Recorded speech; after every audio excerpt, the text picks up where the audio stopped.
Audiobooks for Everyone presents A Tale of Two Cities. A Story of the French Revolution. By Charles Dickens. Full book summary. Book the first, Recalled to Life. In the shadowy year of 1775, between the bustling streets of London and the starving alleys of Paris, something stirred, something more powerful than kings or governments. The world was quietly bracing itself for revolution.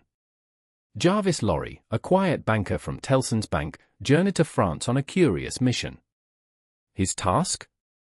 To recall to life a man long thought dead. That man was Dr. Alexandre Manette, a French physician unjustly imprisoned in the Bastille for 18 years. Hidden away from the world, he had survived only by clinging to a single memory, the golden-haired daughter he barely knew. Lucy Manette, now a young woman raised in London, met her father in a humble attic in Paris. He was a ghost of himself, hunched and confused, obsessively crafting shoes as he had done to pass the endless days in his cell. But Lucy, with her quiet strength and luminous heart, reached into his broken soul and began to bring him back from the grave of memory. Slowly, the light returned to his eyes. Together, they left France behind and returned to England, where peace and healing awaited, at least for a time. Book the second, The Golden Thread. Years passed. Lucy's love became the golden thread that held her small family together. They lived a gentle life in London, but fate was not yet done with them. One day, a young Frenchman stood trial for treason. His name was Charles Darnay. Although innocent, he faced execution until his clever lawyer, Sydney Carton, stepped in.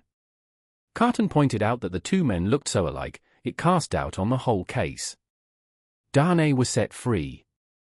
Despite their resemblance, the two men could not have been more different. Darnay was honest, thoughtful, and kind. Carton was brilliant but wasted, drifting through life with a bottle in one hand and bitterness in the other.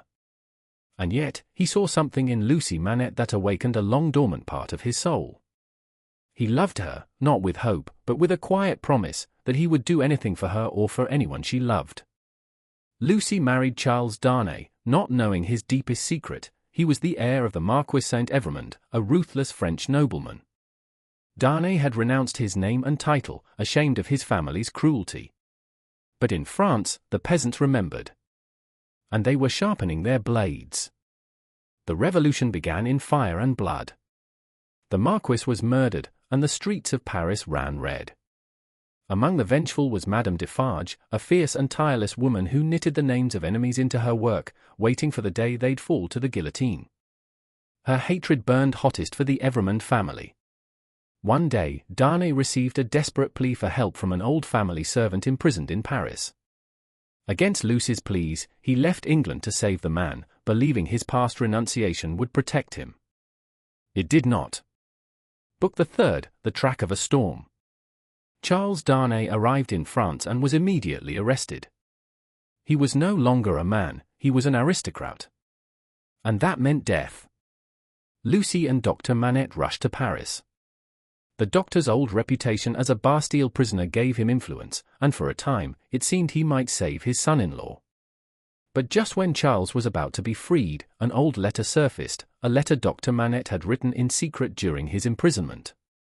It told the story of why he had been jailed, how two aristocratic brothers had destroyed a young woman and her family, and how he, the doctor, had tried to intervene. Those brothers were Darnay's uncle and father. Though Charles had done no harm, the revolution did not care for details. He was condemned once more. Enter Sydney Carton, quiet and unnoticed. He had followed the Manettes to France. He had walked the streets, watched the trials, and now, he had made up his mind. Using his striking resemblance to Darnay, Carton slipped into the prison with the help of a bribe and a sedative. Darnay was drugged, dressed in Carton's clothes, and smuggled out. Carton took his place. As he waited for dawn, Carton stood calm and still. He was at peace, not because he would live, but because he had finally found something worth dying for. And when the time came, he went to the guillotine with a quiet, steady heart, thinking, "It is a far, far better thing that I do than I have ever done. It is a far, far better rest that I go to than I have ever known. Lucy, Charles, their daughter, and Dr. Manette escaped to England, unaware at first of the price Carton had paid. But they would never forget. His sacrifice became the story of redemption, a wasted life made holy in a single, selfless act of love. Epilogue. In a world torn apart by violence, where cities rose and fell, and justice often wore a mask of vengeance, one man had the courage to choose love over bitterness, and light over shadow.